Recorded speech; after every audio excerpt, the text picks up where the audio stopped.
Virgin Mary and supposed to be God. Because of the idols. And this is supposed to be Michael, the guardian angel. Or it's not even Michael. You know that, right? And look, Santeria, all the witchcraft. And this is the stuff I had, the caldero. This is the caldero.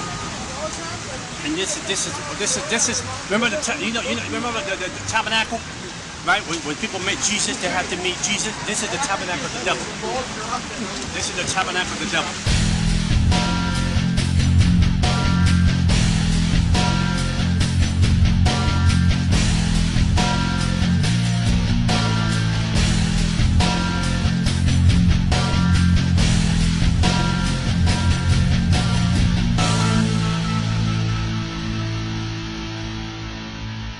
I grew up in a neighborhood that, first of all, the first killing that I experienced feet away from me when I went to go get a gallon of milk was only 10 feet away from me. They shot the guy like 7 times. They shot him 7 times. As a young boy, I seen killings after killings after killings. In order to survive in the streets of the South Bronx, you had to be a killer. You have to be a murderer. You had to be smart. You had to be slick. My father's side was all witches and warlocks. We lived on witchcraft. We had a contract direct with the devil himself. My father, I remember when I was younger, like 8, 9 years old, I would see him go into the room to worship the devil, and I could feel the presence of the devil come into that room. And my father would worship and speak in tongues, and demonic tongues, and worship and put flowers and put candles and put water. At 7 o'clock at night to 5 in the morning, I was already going to demonic church. I was going to witchcraft church. I was being trained to be a warlock. I was being trained with witches that were in the religion for 30 years, 40 years, 50 years. They was training me to learn how to speak to principalities, spirits in the ground, the devil himself. You couldn't speak to the devil right away. You had to earn your right to speak to the devil. And the first mass killing that they did in my neighborhood was in this house right here. The husband stabbed the lady 52 times and cut her ears off here. And then me and my brothers would hang out with their daughter, and we came to the house to walk them back home because we're hanging out with the daughters right here. And the daughters found their mother cut up to pieces here in this house.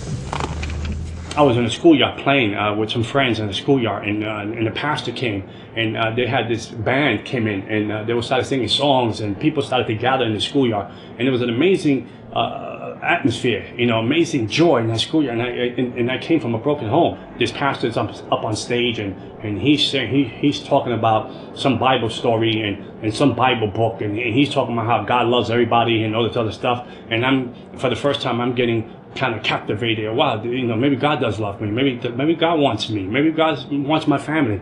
Maybe God wants to touch me and my family. Maybe he wants to change my family around. And I said, well, I can get some of that. I'm going to get some of that because it's coming my way. And this is the first time ever I felt an incredible love that was undescribable. This pastor's coming off the stage and praying for people and touching people. So I said, now it's my turn. Now he's going to touch me. Now Jesus is going to accept me. Jesus is going to show me what love is about. And this pastor passed me by. Never touched me. Never laid his hands on me. He went down the line, and when he came up to me, he passed me by and touched the other person. And I said, well, Jesus don't love me either. My dad don't love me. Jesus don't love me. We come from a broken home. Jesus, he likes the fact my mother gets beat up. He likes the fact that me and my brothers go to bed hungry. He likes the fact that, there's no heat in my apartment. He likes the fact that when we go to school, we reject misfits in school. So this Jesus guy, he's just like my father. There's no difference. He's just like my dad. So I went home broken. I went home sad. I remember that a week later, 2 weeks later, I was at a schoolyard, hanging out, playing with a friend of mine's, and I heard something fell and hit the ground, and it was a voodoo necklace. So I took the voodoo necklace. It had many colors. I took it, I put it on, and the necklace was my first contract with the devil. We went to a tarot card reading, and when I went to the tarot card reading, as a little boy, at 10 years old, we went in. The lady that was doing the tarot card, the witch lady that was doing the tarot card reading, she got fascinated. Her eyes were fixed on me, and she said, "This boy, we want him. We want him. We want him. The research, which is Santeria, want him. Spiritualism, which is spiritualism, espiritismo in Spanish. Santeria is they call it worship of the saint, but it's not worship of the saints, worship of demons. We want him, and if you don't give it to us, he's going to lose his eyesight in 30 days."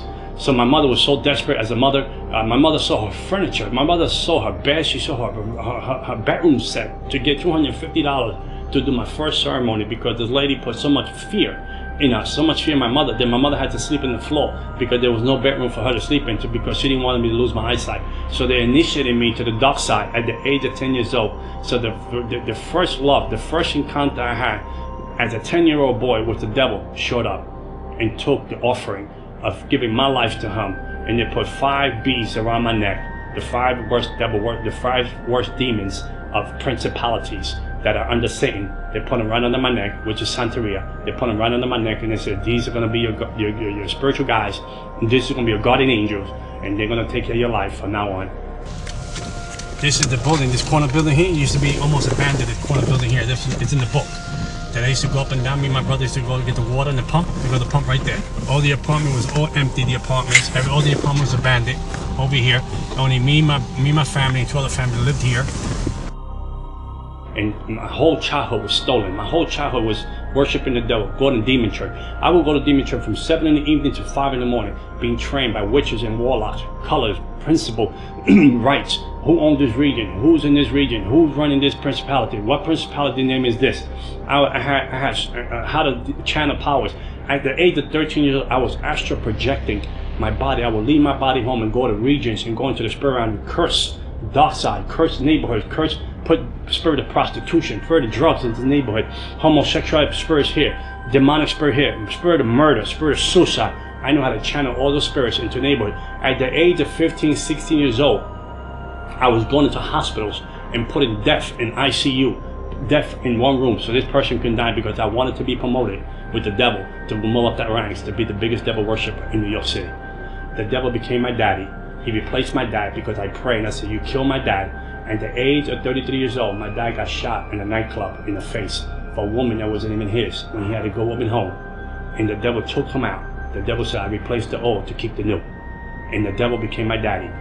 There was a club here, and my father died there at 33 years old.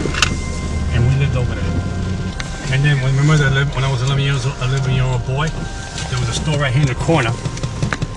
And the guy got shot right there in the street right there, right next to the little corner here. The guy got killed there when I went to get the gallon of milk. And I moved up the ranks from devil worshipping. I moved up the ranks. I moved up with principalities and demons, to the point that I was able to sit with the devil like I'm sitting with you today. And the devil would manifest himself in human form. Or the presence would come into the room, and I would speak to the devil all night long. And he would give me assignments.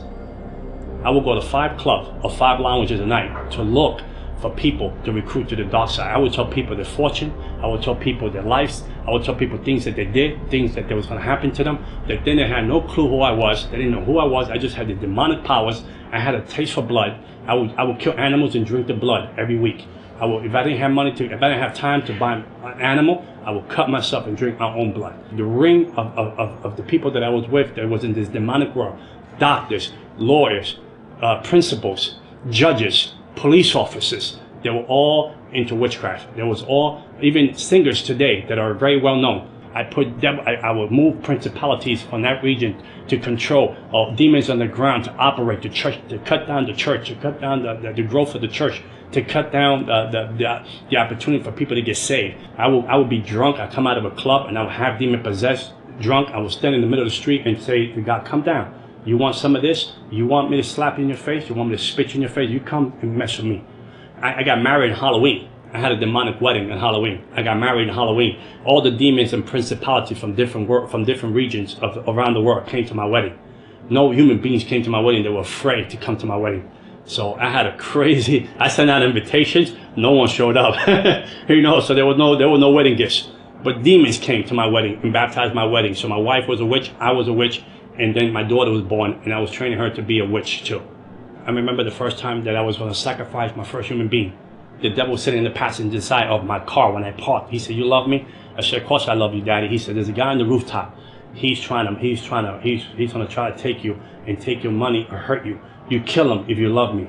So when I went up there to the rooftop, I lived on the 12th floor. I remember that. And when I went up to the rooftop, I remember the part that he was hiding behind. He was hiding behind the stairway, and this guy was like 6'5", 250 pounds. I was half demon possessed. I felt the demon within me, and it wasn't even me anymore. So I was going to drag him into my apartment and stab him in the neck because I had a Cardrone pot with weighed about 100 pounds plus. And I had like 9 machetes in it, and I had knives in it that I used to kill the roosters with. But when I went to grab this guy that I wanted to bring him to my apartment, he just went off my hands and just disappeared. He went down the story. I mean, this guy was like an Olympic athlete. He just gone, disappeared. And I couldn't grab him and kill him. So I was very disappointed that I couldn't kill my first human being. People go see over it. It's a demon right here.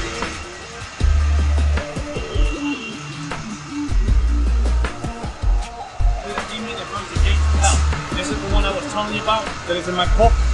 It's a little demon. Another one. This is the demon that runs Haiti. Principality over Haiti. One is over there, principality over Islam. And look at this. The people. The truth. Isn't that funny? The truth will set you free. Ain't this a joke?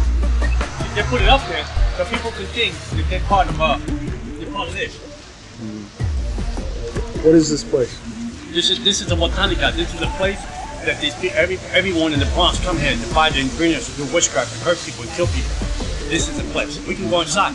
Come on, let's see if we can find something. If I tell you I was going to kill you in 30 days, you prepare your funeral. You was going to die in 30 days. If you, I don't care who you were, I don't care who you knew, I don't care what you call yourself. If you were Catholic and you say you were Christian and you say you were a believer, I was going to kill you unless you had a real relationship with Jesus Christ. And the lady that lived downstairs, she came up and she told me, my husband is cheating. I want you to kill the woman that she's cheating with. Put a witchcraft spell on her and kill her. How much you charge me? I said, well, come back. I'm going to speak to the devil, my daddy, and I'll let you know. Come back in a couple of days. So the lady came back. The devil told me what to buy. He said, buy a coffin box, buy 21 black candles, buy an image of the lady, put it in the box, to do the witchcraft, to kill this lady. So we were going to do her for 21 days. She was going to die. After 21 days, we were going to do her funeral. So when the lady came to me, I said, I'm going to charge you $10,000. I told her to kill the lady. She said, sure. She said, I tell you what, I know you. You've been good to me. I go to your house parties. Give me $7,000. I'll give you 30% off. I said, I'll kill her. I'll give me 30%. I'd take 30% off the 10. Give me 7,000. So when the lady was going to leave my house, she said, by the way, she's a Christian. She said, the lady's a Christian. I said, I'll kill her for free. I said, I don't need the money. I said, I'm going to kill her for free. I'm going to teach these Christians a lesson that they're going to learn. I'll kill her for free. I told her, I don't want your money. I'll kill her for free. So I did the voodoo thing. I did the witchcraft thing. And 21 days went by. The lady didn't die. A month went by. The lady didn't die. And I was like, wow, what's going on? I mean, my reputation's online. So I called the devil. I called the demons that was signed. I increased the witchcraft. I increased the witchcraft. I doubled the witchcraft on it so she can die like overnight. Nothing was going on. Nothing was going on. I was home at night and the devil shows up. And I feel the presence of the devil comes into my house. And then the devil told me, we have to abort the plan of the lady that you want to kill. And I said, why would we want to abort the plan? My reputation on the line. I'm a witch. I'm a warlock. If I don't kill the lady, they're going to think that I don't have any powers. The devil said, you don't understand. The God that she serves said, don't leave her alone. Don't touch her. And I said, who's this God? She said, the God that she serves. So I was so angry. I said, no, but let's get one more week. Let's kill her. And he said, no, the God that she serves said, leave her alone. From the witchcraft that I did to the lady, she should have been dead in less than 21 days. How you doing, man? Let's go grab it when I see it. This is Jezebel. This is Jezebel religion. This is how it works. See, these statues here, this don't mean nothing. But it's the demon behind it. So in order for me to identify to this has to be created because I can't identify to a spirit. I can't identify to because the spirit, we don't have nothing in common. I'm humanity. A spirit is immortality. A spirit is a spirit of demon. I can't relate to it. So in order for me to relate to it, he has to put this guy in the middle so I can relate to it because he's human form. He looks like a human being. There's a story behind this guy, so now I can relate to him. So the demon operates to him. You understand? Same thing with these guys. And then they give themselves names and days and birthdays.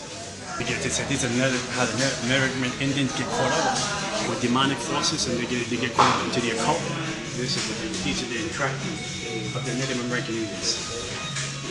But those are statues that the people that use to camouflage the demonic ways and demonic religion. There's nothing here that is holy. There's nothing here. The only thing that's holy here is us standing here. What happens in this place? Like this place here in the back, they do witchcraft, they do voodoo, they do witch spells in the back, they do cleansing in the back. Over here, all these demons, they want you to buy these statues so you can take a demon home. They select the prayers. So they make you believe that you pray to God. Look, see, I used to use this book for selected prayers. They make you think that you're praying to God, but these prayers are not God. They're not godly prayers. There's nothing in the Bible that says nothing about the Bible. The crucifixion. We had a book in New York, in America. I was the third person to get this book that has symbols of the book, of different demons, of different principalities, of different way of killing people through witchcraft. And this book was so, no one had a copy of this book. You couldn't have a copy of this book unless the devil signed off on it.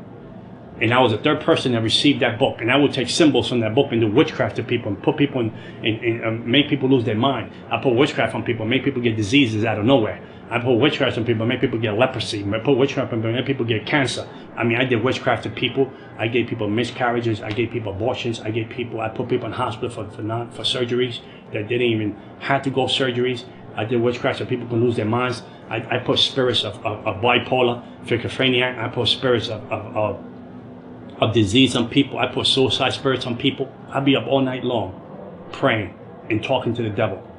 When Christians can't even go to church for 1 hour. When Christians can't even pray for 1 hour. The spirit realm is more real than the natural realm. And we fail to see that. And whatever is not covered with Jesus Christ is an easy target to bring down. Like the atheists, I can kill them easily. They were easy to kill. The Jehovah's Witnesses were easy to destroy. Moment later, it was easy to destroy. The people that will walk around and say we don't believe in the devil, they were easy to destroy because they will not seek any spiritual help. I remember the time that Nicky Cruz group came into my neighborhood, and it's called Truce. They would come and do drive-bys in my neighborhood. They would do like worship, and then they would preach a word and go to another corner and do the same thing. And I came after this group to try to bring them down, this group. And they were young kids. They were like 18, 17, 16, 20. I mean, so I said, how dare they play this junk, this filthy music in my neighborhood, today we call worship. This filthy music in my neighborhood. I'm going to go after them. I'm going to destroy these kids. So when I went up to where they were at, there was a wall of fire around them. I couldn't penetrate and touch them. And there was something pushed me back. Every time I tried to throw demonic forces again, there was something that would just push me back. And I was able to touch these kids. And I said, there was something here. It's not right. Something is not falling into place. So I walked away and I left them alone. I didn't want to deal with them. I said, okay, they won this first round. So there's obviously spirits here watching us. Watching us. Yeah, of course they're watching us. Yeah, and so we're all protected. We're protected. Yeah, we're under the blood, brother. Ain't nothing like the blood of Jesus. Okay. Man, we're all protected, but there's nothing that can touch us because Joe said, "What we got a hedge of protection around us, and we can walk into this place, and we can chase demons out of here. We can curse this place to the ground in Jesus' name, and there's nothing that the devil can do." I mean, I had so much money, beautiful cars, beautiful woman. I had it all. I lived in the world that people, my neighborhood, they were terrified who I was. They said, if you mess with that guy, your family will die. If you mess with that guy, he don't need a gun. He'll kill your family in his sleep. My daddy was awesome. My daddy was, he knew he gave me powers beyond I could imagine. He gave me powers that people had fear me. The police had fear me. The securities in my neighborhood had fear me. People that knew that I was the devil's, they would call me the devil's son. I brought Christians to their knees, not to prayer, because they had no power. It wasn't because your God wasn't all powerful. Don't get me wrong. Because your God was all powerful. The vessel was weak. The vessel had no prayer life. The prayer had no fasting life, and they had no relationship with God. There was a form of godliness in the person, but no power. The person was weak. The person had nothing going. He had a Bible. He had the right suit on. She had the right dress on, but there was no connection with Jesus Christ because you was out of his will, you was out of his promises, and you was out of his divine purpose. And I had you, I own you, I had you as a slave. I broke you, I put witchcraft on you. I kept doing that to Christian after Christian after Christian, after families, after churches. I chased everything down that represented the cross of Jesus Christ.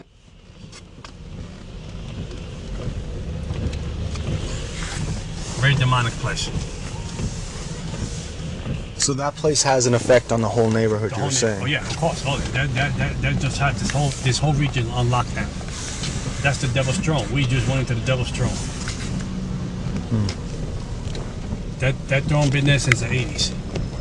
And then they go there, spend $100, $200 buying all these things, and then they broke. They're on welfare, public assistance, but they got money to buy all this junk. They think their life is going to get better.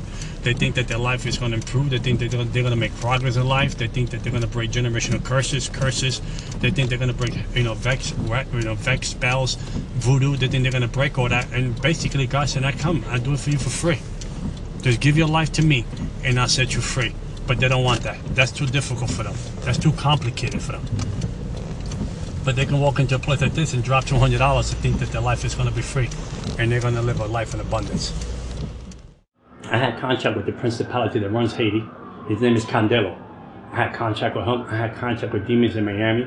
I had contact with demons in Africa. I had contact with demons here in New York City, principalities that run the crossroads of the world, here on 42nd Street. Okay, there's a different principality that run the crossroads of the world here on 42nd Street than the ones that try to run here in this neighborhood. I didn't have a conscience. I remember I did witchcraft to my brother and I put him in jail for 5 years.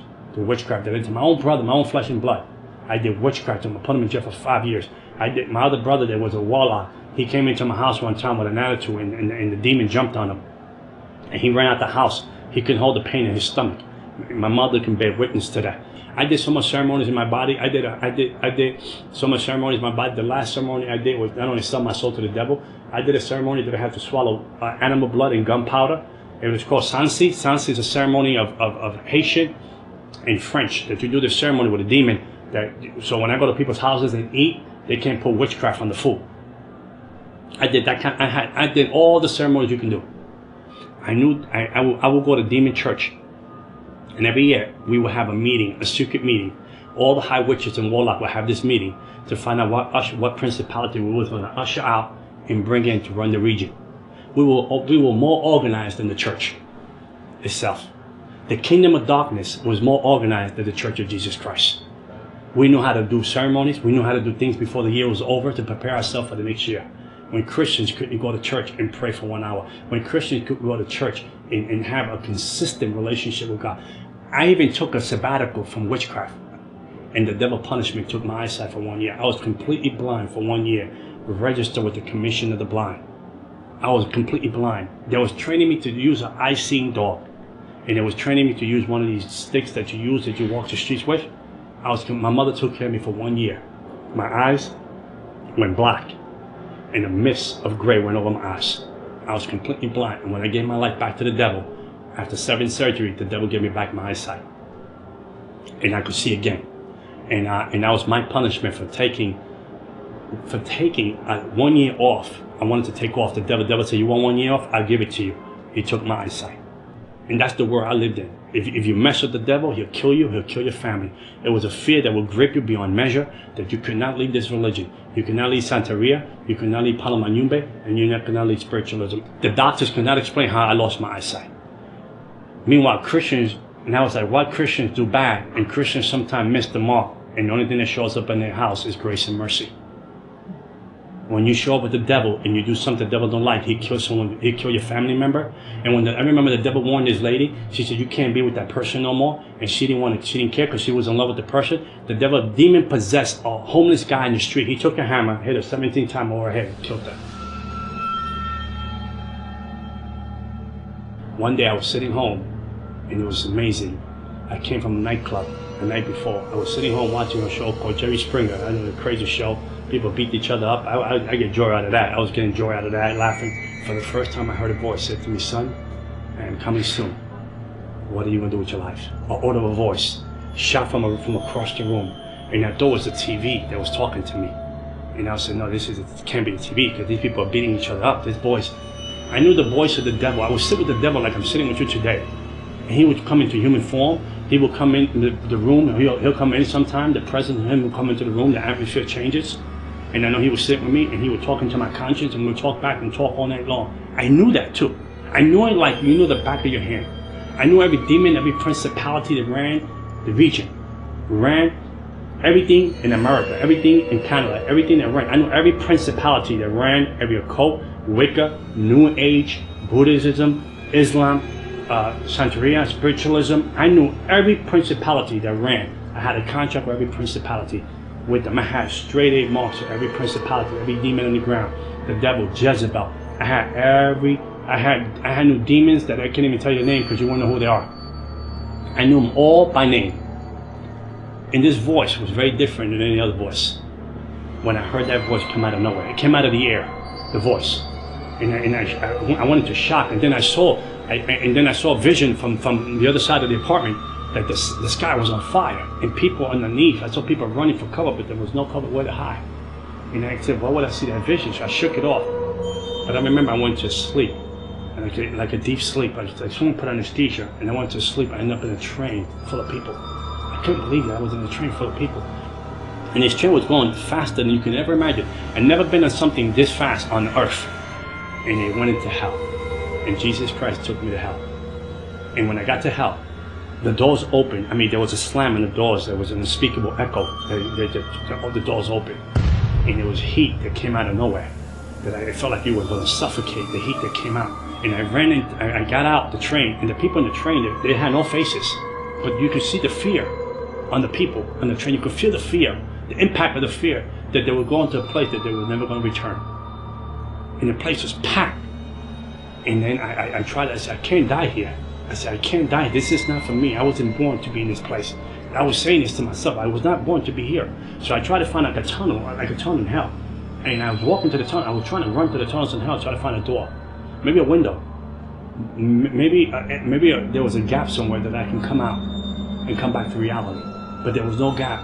And I remember as the more I went into the tunnels, the more the fear gripped me. The more the suffering. I heard suffering.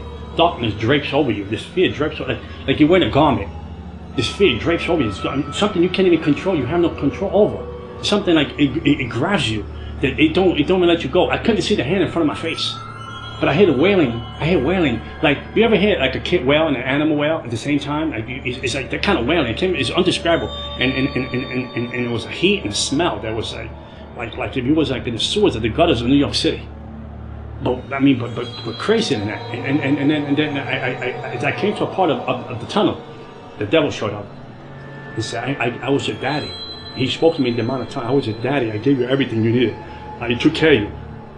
I blessed you. I protected you. I killed people for you. I did everything. I gave you powers. I gave you a name in the kingdom of darkness. I gave you a name. When people came against you, I destroyed them because I knew that you were going to be the vessel that I was going to use to move my kingdom on the earth. And now you want to leave me? Now you want to betray me in demonic tongues? And I'm talking to him back in demonic tongues and telling him, no, I'm not leaving. I'm just confused. I don't know what's going on. And he said, no, I know what you're going to do. You're going to leave me and you're going to expose my religion. You're going to expose who I am and how I operate in the spirit realm. Because I taught you things that I never taught no one else. I showed you things. I trusted you with the things that I needed you to know so you can further my kingdom. Because I wanted to use you in a greater measure way. And the confused, he went to grab me. As he went to grab me to destroy me, the cross of Jesus Christ, P in hell. I didn't understand how a 3-foot cross would be in hell when I was wearing the blue shorts and a t-shirt. And I put it on him. And when I put it on him, the devil melted like he was an infant. Like an infant, he melted and fell on the floor, like no powers. So I took that opportunity. I ran deeper into the gates. I ran deeper into the tunnels of hell, hoping that there was a door. My hope was it was a hope and a hope at all. There was no place to say, I'm coming out of here. This is it. This is the end. I had a fear that gripped me that I was indescribable. I never felt a fear like that. I never felt a despair. It was the opposite of what heaven is. It was opposite of joy. It was opposite of gladness. It was opposite of peace. It was opposite of light from darkness.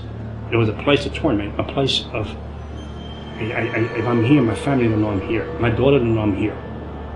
How would they find me? How would they look for me? So as I went deep into the tunnel of hell, hoping that there was a door, a window, a crack somewhere that I can get out, the devil showed up again, and now we'll destroy you. So what I did was, I told him in the demonic language, I got these marks. These are my contract to protect me, to destroy you. He said, fool, I gave you those marks. Those are my marks that I own you. I own you.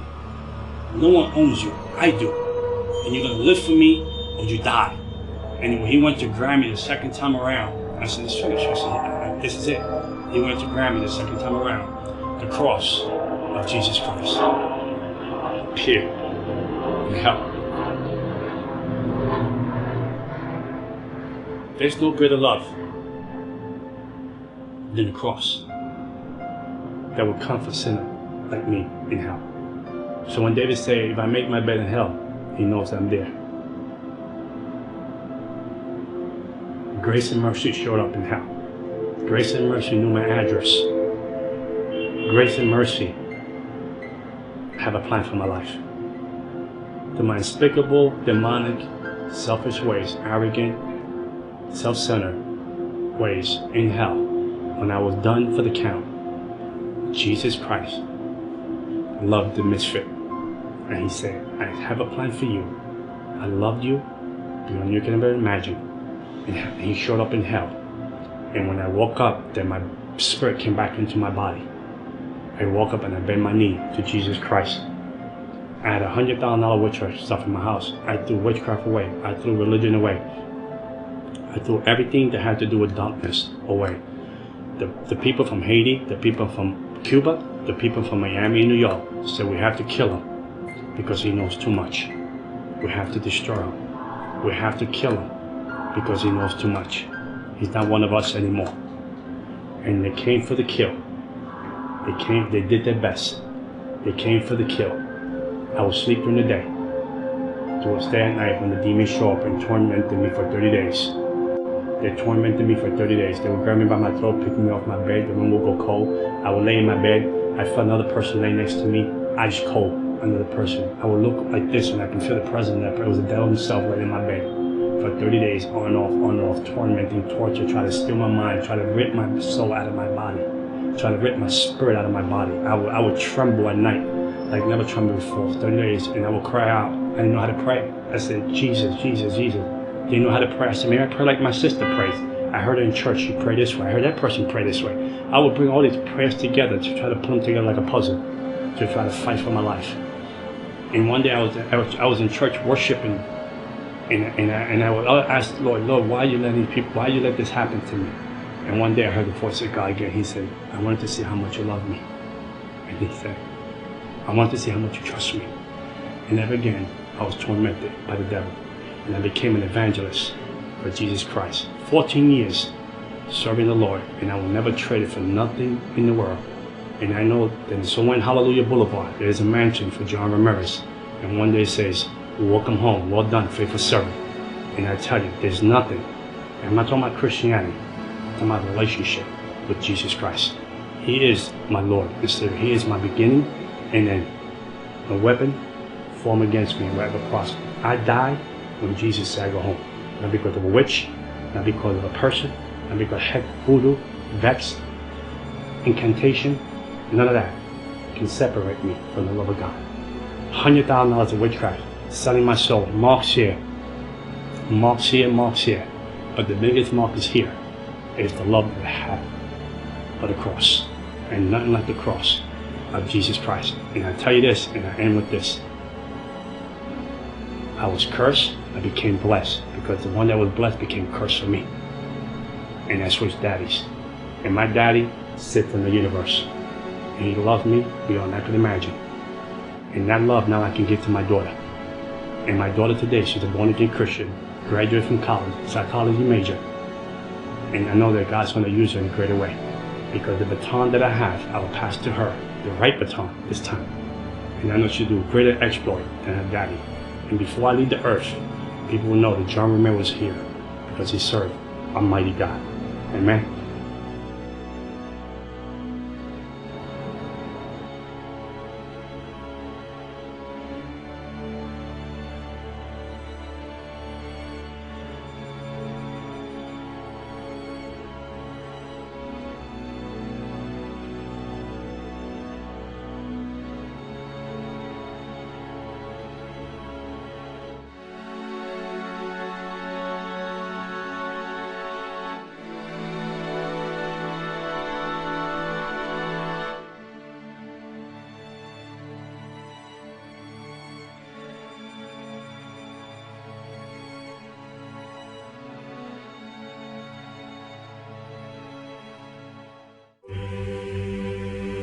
What if next weekend the doors of your church building were chained shut? Would your faith survive?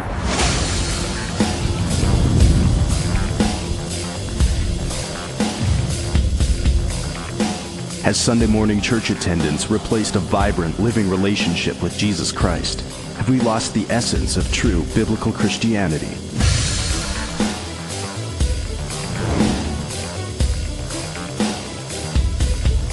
We've traveled the world filming testimonies of ordinary Christians seeing signs, wonders, and miracles as they take the gospel of Jesus Christ to the lost. Ex-radical Muslims are planting churches, miraculous healings are testifying to the gospel, and unbelievable God stories are emerging from around the globe.